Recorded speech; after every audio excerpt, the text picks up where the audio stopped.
HR said I was finished, but the next morning they saw my signature on the wall. Listen closely to this tale of David Mensah, a man of 48 winters who had given his best years to one company. For 20 long years, he walked through those office doors with the loyalty of a faithful dog. He was the steady hand that guided young workers, the calm voice in every storm, the father figure who never raised his voice but somehow commanded respect. On this particular morning, David received an unexpected call. "Come to HR immediately," the voice said, cold as winter rain. He straightened his tie, smoothed his graying hair, and walked down the familiar hallway. In the sterile meeting room sat Clara O'Neill, the ambitious HR manager who climbed ladders by stepping on others' backs, and Victor Daniels, the newly promoted director who wore expensive suits to hide his insecure heart. Clara's words cut through the air like a blade. "After 2 decades, David, it's time to move on. You're finished here." The room fell silent except for the humming of fluorescent lights above their heads. The room felt smaller now, as if the walls were closing in on David's dignity. Victor, the man he had once mentored when he was just a nervous intern, couldn't even look him in the eye. Instead, Victor stared at his expensive watch, counting minutes until this uncomfortable moment would end. Clara read from a prepared script like a judge pronouncing sentence. Her voice carried no warmth, no recognition of the countless nights David had stayed late to save failing projects, no memory of the crises he had solved with his steady wisdom. She spoke as if he were just another number in a ledger, not a man who had poured his heart into building something greater than himself. When the cold words finished echoing in the sterile room, there was no handshake offered, no gratitude expressed, no honor given for 2 decades of faithful service. David felt as if he had become invisible, a ghost haunting his own life's work. The cardboard box felt heavier with each step David took down the long hallway. Inside were 20 years of memories, family photos that had watched over late-night work sessions, a coffee mug stained with the evidence of countless early mornings, certificates of appreciation that now felt like lies written on expensive paper. Young employees he had once guided with fatherly patience now looked away when he passed, their eyes filled with uncomfortable recognition. Some whispered behind their hands, their voices carrying the mix of shock and fear that comes when reality crashes into the illusion of job security. A few brave souls offered weak smiles, but most pretended to be suddenly very interested in their computer screens. The elevator ride to the ground floor felt like descending into a grave. Each floor that passed marked another layer of his life being buried. When the doors finally opened to the lobby, David stepped out carrying more than just his belongings. He carried the weight of being forgotten by those he had served so faithfully. The house felt different when David arrived home that evening. The familiar walls seemed to echo with a strange emptiness, as if they too understood that something fundamental had changed.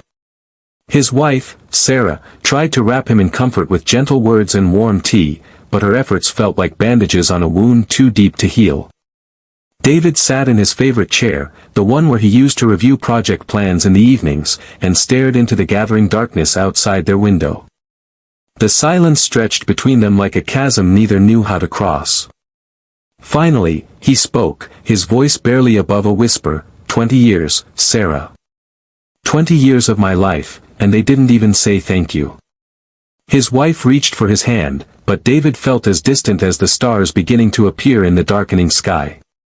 The humiliation burned in his chest like a slow fire, fed by memories of loyalty that had been met with coldness, of dedication that had been dismissed with corporate script.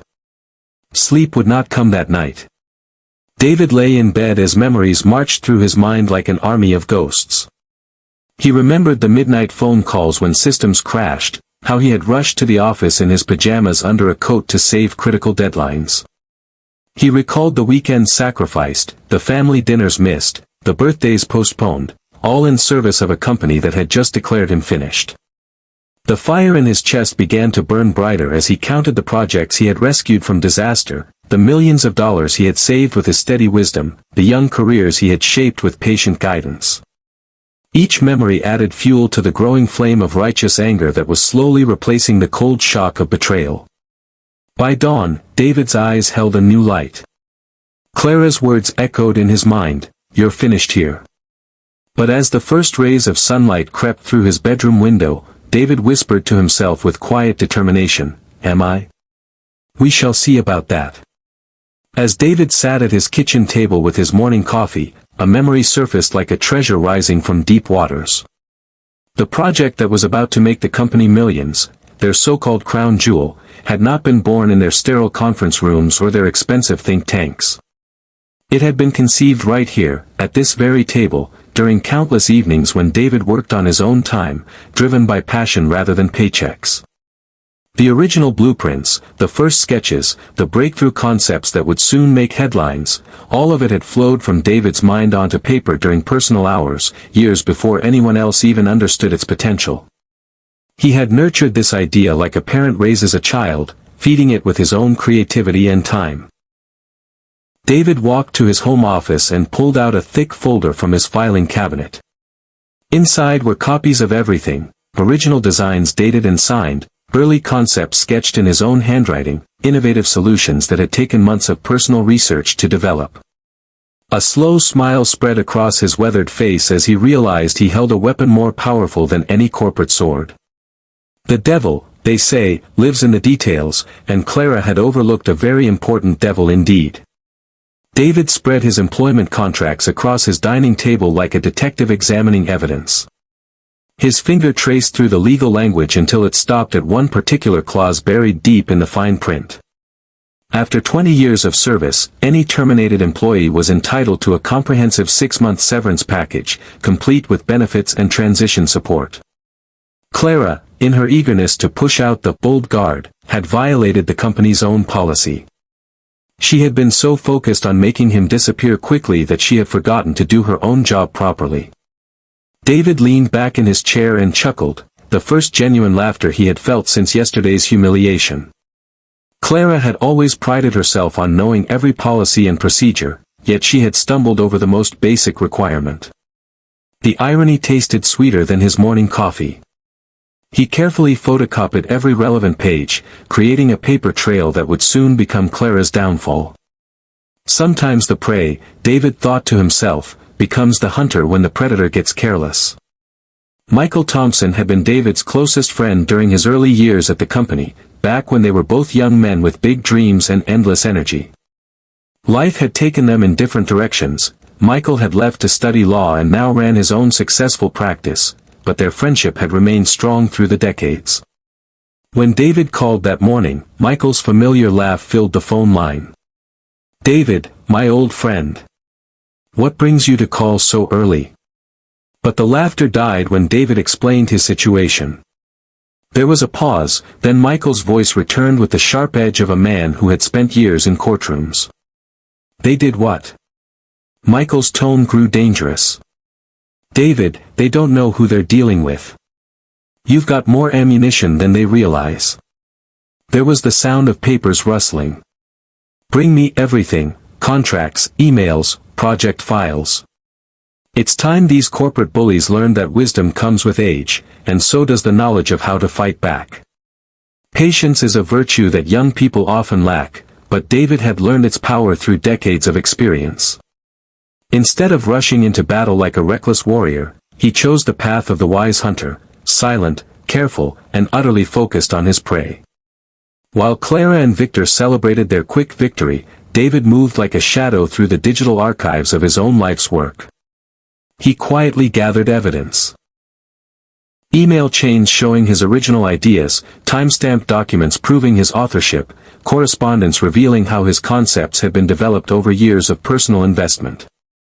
Every piece of evidence was copied, categorized, and stored safely away.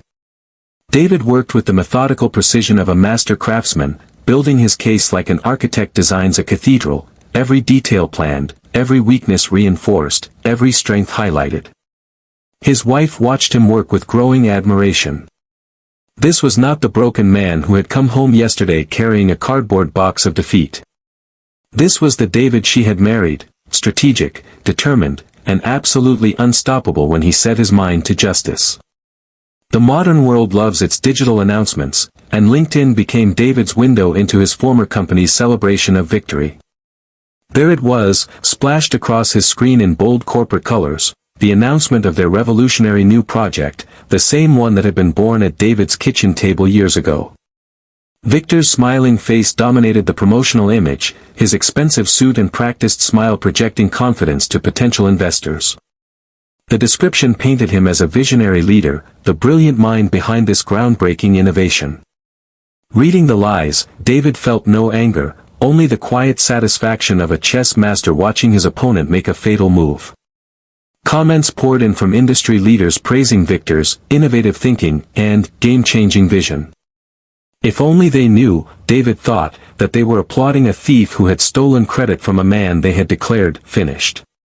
David bookmarked every post, saved every screenshot, and documented every false claim. Social media, he realized, would become the perfect stage for the truth to be revealed. Victor's own words would soon become evidence of his deception. The phone call came from Rebecca Chen, CEO of Innovate Solutions, their biggest competitor. Her voice carried respect and opportunity in equal measure. "David, the industry is talking. We know what happened, and frankly, we're disgusted. We'd like to offer you a position as head of our new development division. Full creative control, equity stake, and the respect you deserve." It was a generous offer, the kind that would restore David's reputation and financial security immediately. Any reasonable man would have said yes without hesitation. But David had learned that sometimes the sweetest victory requires declining the easier path. "Rebecca, I'm honored by your offer," David replied carefully. "But I have some unfinished business to attend to first. When that's resolved, perhaps we can talk again." Rebecca's knowing laughter suggested she understood exactly what kind of business David meant. After hanging up, David smiled at his reflection in the kitchen window. Having options was power, and power was best used when the timing was perfect. Truth, like water finding its way through stone, has a way of seeping into unexpected places.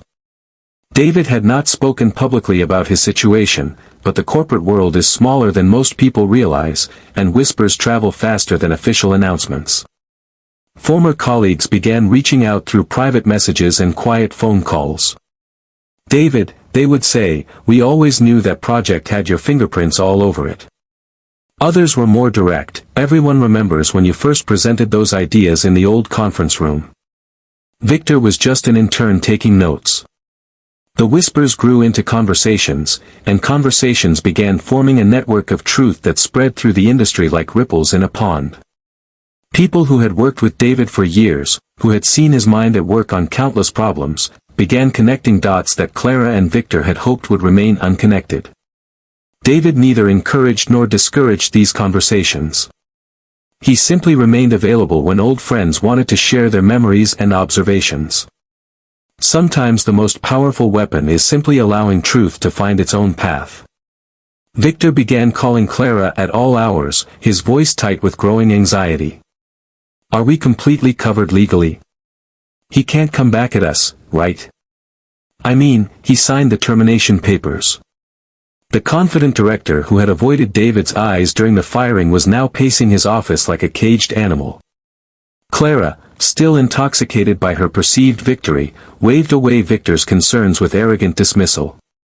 "Victor, relax. He's just a tired old man who's probably already given up. Men like David don't fight, they fade away quietly into retirement. We've seen his type before. All bark, no bite." But even as Clara spoke these confident words, a small voice in the back of her mind whispered warnings she chose to ignore. She had built her career by underestimating people, by seeing only what served her ambitions, and by dismissing anyone who didn't fit her narrow definition of threat. This blindness had served her well in the past, but some opponents are too dangerous to underestimate. Victor hung up feeling only slightly reassured. Something about David's calm acceptance had felt wrong, like the eerie stillness before a devastating storm. That evening, David sat with his wife on their back porch, watching the sunset paint the sky in shades of gold and crimson.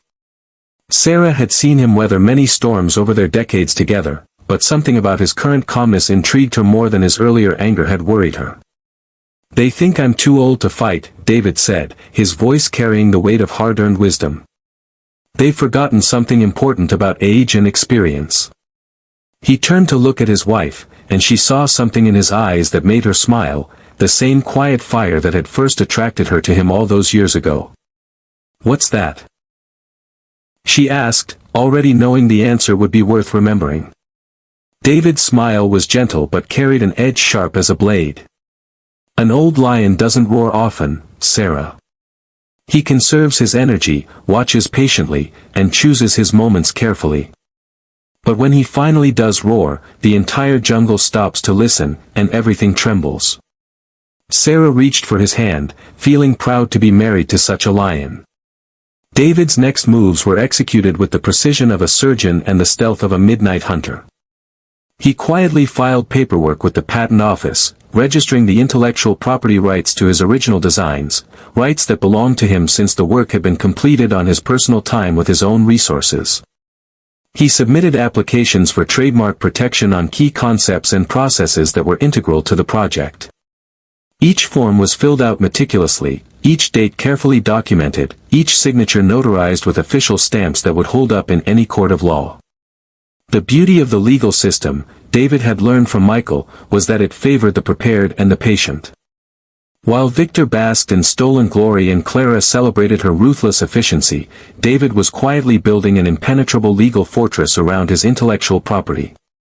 None of his former colleagues noticed the subtle changes in official databases, the new registrations that appeared in government records, or the intellectual property protections that were being established.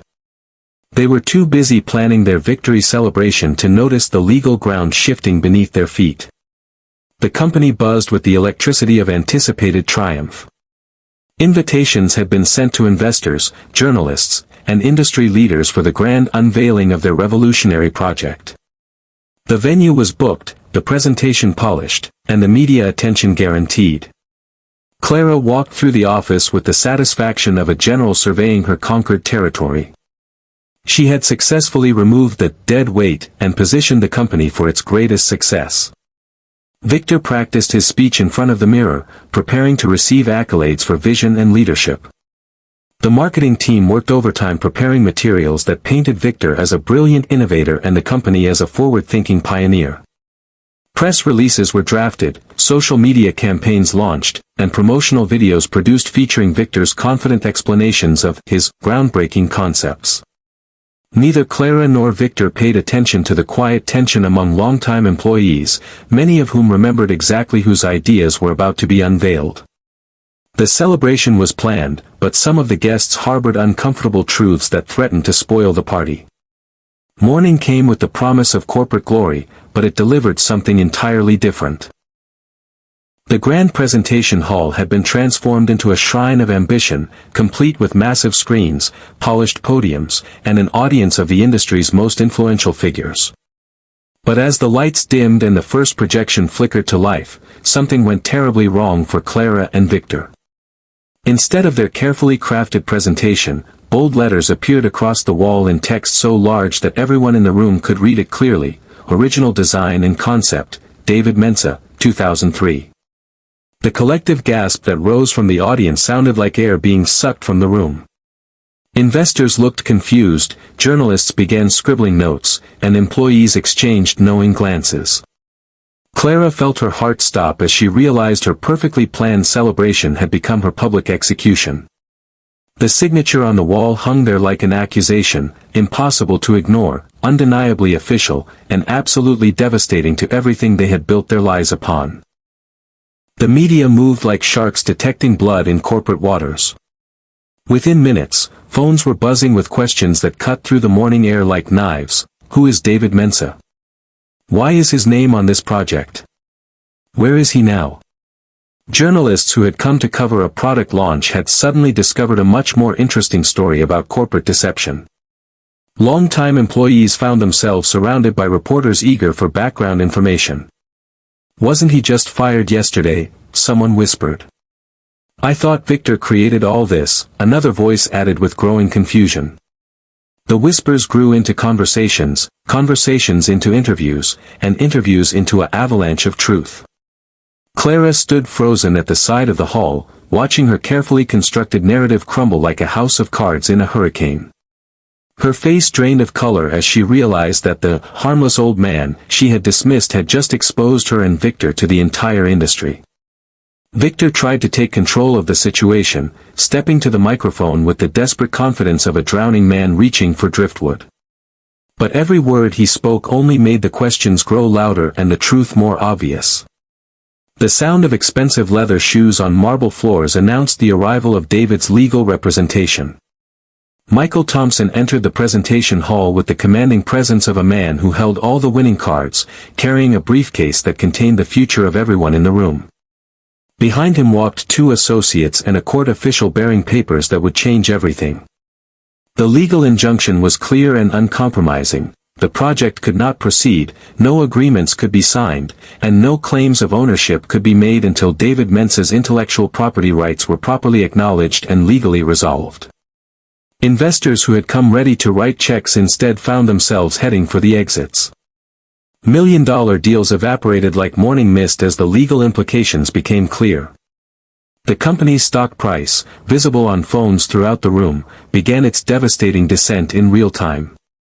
Clara tried to approach Michael, but he simply handed her a business card and said with professional coldness, "All communications regarding this matter should go through my office. My client is no longer available for informal discussions." The digital age shows no mercy to those who build their reputations on lies. Within hours, a devastating trail of emails surfaced that painted Victor's deception in excruciating detail. Messages showing him presenting David's original drafts as his own work, correspondence where he claimed credit for innovations he had never understood, and meeting notes revealing his systematic theft of another man's intellectual property. The emails spread through social media like wildfire, shared and reshared by an industry that despises nothing more than those who steal credit from others. Victor's professional reputation, built on borrowed brilliance, collapsed faster than a house built on sand. Former colleagues who had once admired Victor's rapid rise now saw it for what it truly was, a carefully orchestrated fraud perpetrated against a man whose only mistake had been trusting the wrong people. The golden boy of corporate success became the industry's newest cautionary tale. Victor's phone rang constantly with calls from reporters, former clients demanding explanations, and board members expressing their growing fury. The man who had avoided David's eyes during the firing now found himself unable to look at his own reflection. Clara's downfall was swift and merciless, like watching a carefully built tower collapse under its own weight. Internal memos surfaced showing her deliberate violation of company policies, her failure to follow proper termination procedures, and her reckless disregard for legal requirements that could have protected the company from this catastrophe. The board of directors, facing potential lawsuits and public relations disasters, needed someone to blame for the crisis.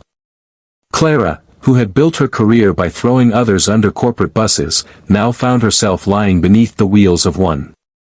Her resignation was demanded and delivered within hours.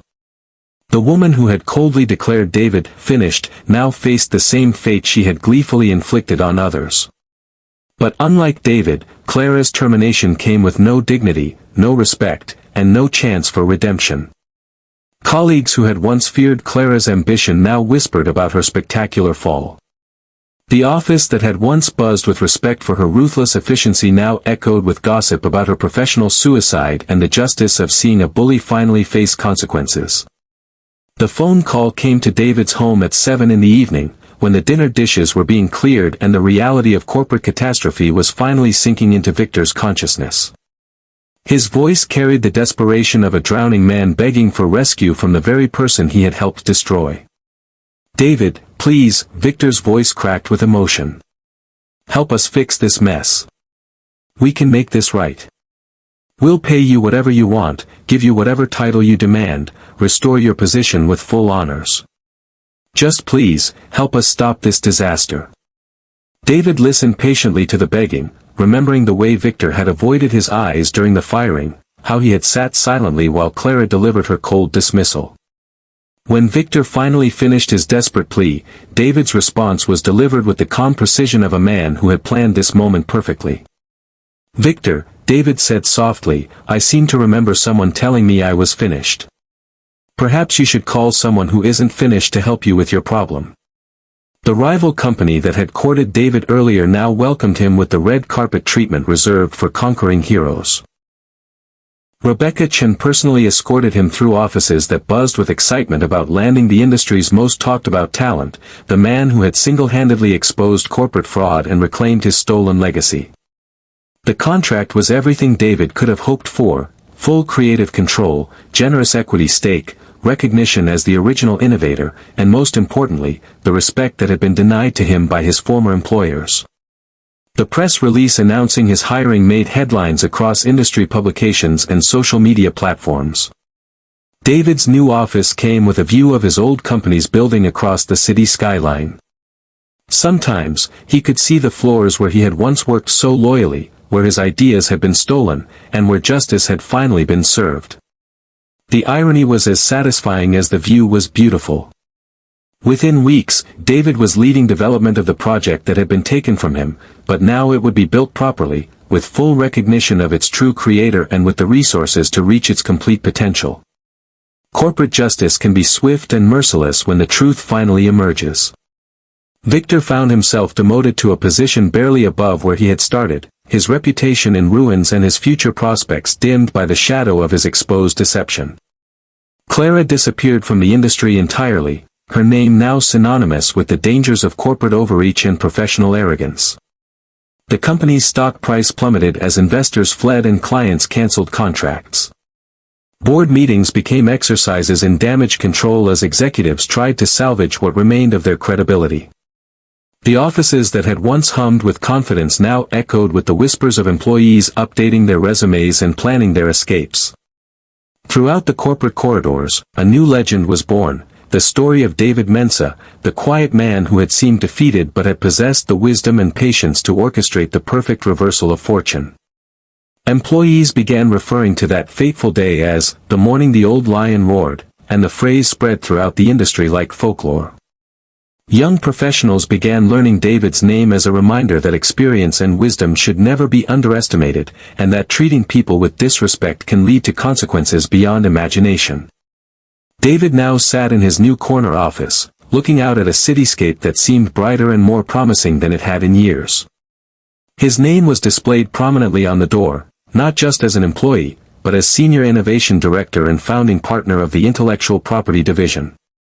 The respect he had earned through decades of dedicated work was finally being properly acknowledged. On his desk sat letters from former colleagues congratulating him on his victory, journalists requesting interviews about his remarkable comeback, and young professionals seeking mentorship from the man who had become a legend. The phone rang regularly with opportunities, speaking engagements, and offers of collaboration. As the sun set over the city, painting his office in golden light, David reflected on the journey that had brought him from corporate cast-off to industry hero. He whispered to himself with quiet satisfaction, "Finished? No, Clara. You were wrong about that. This isn't the end of my story, it's just the beginning of a new and better chapter." The signature that had appeared on the wall that memorable morning had become more than evidence, it had become a symbol of resilience, justice, and the power of never giving up on what is rightfully yours.